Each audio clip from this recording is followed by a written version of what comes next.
Phillis Wheatley was a prevalent figure in colonial America. She had a voice that demanded to be heard, and her words were not ignored.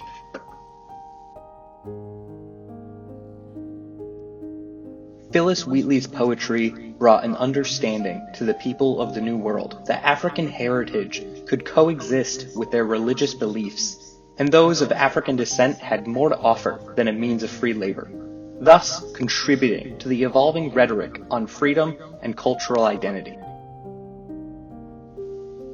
Phillis was born around the year 1753 in Gambia, Africa. Unfortunately, her parentage remains unknown. She was kidnapped and brought to Boston via a slave trade ship in 1761 to be sold to the highest bidder. She was bought by a famous tailor, John Wheatley, known for his progressive views.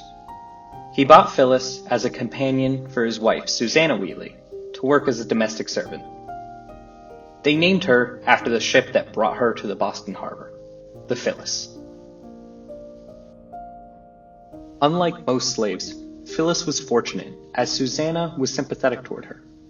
She admired Phillis's natural intelligence, and after a little less than a year, she was no longer required to do laborious duties around the house, and instead was given a proper education. Education was something even white girls at the time were privileged to get. Phillis was taught to read and write both English and Latin. She was also taught astronomy, geography, and world history. Her most notable poetic influences were John Milton, Alexander Pope, and Thomas Gray. Phillis was separated from the company of other African Americans in their household, and became well known to various circles in the Boston colonial society. She often joined her masters on social rounds and was seen as a graceful conversationalist. Phillis was often segregated from the white and black community in the Wheatley home, leading to her love of writing poetry.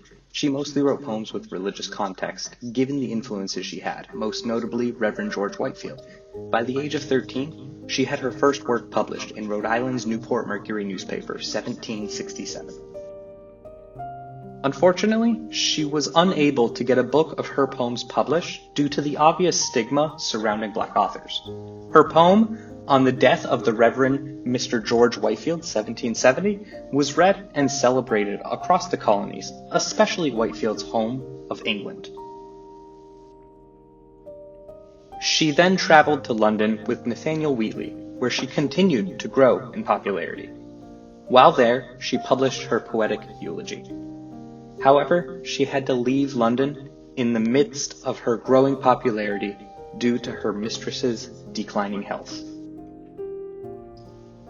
While on the return voyage home, she got to enjoy reading her published work, poems on various subjects, religious and moral, which combined her religious beliefs with her African heritage.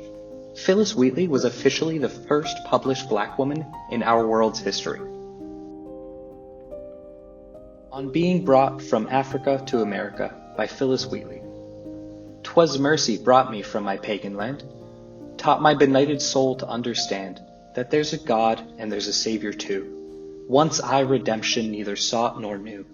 Some view our sable race with scornful eye, their color is a diabolical dye. Remember Christians, Negroes, black as Cain, may be refined and join the angelic train. This poem both praises her religious belief while also challenging readers to understand that the African people are paramount to their religious texts. While derivative of the poetry Phillis Wheatley read, her works go on to make her readers aware of socially and politically white sensibilities that she experienced. Her poems bring her African heritage in to subtly reflect on notions of white supremacy. In 1773, Phillis was granted manumission by her former owners.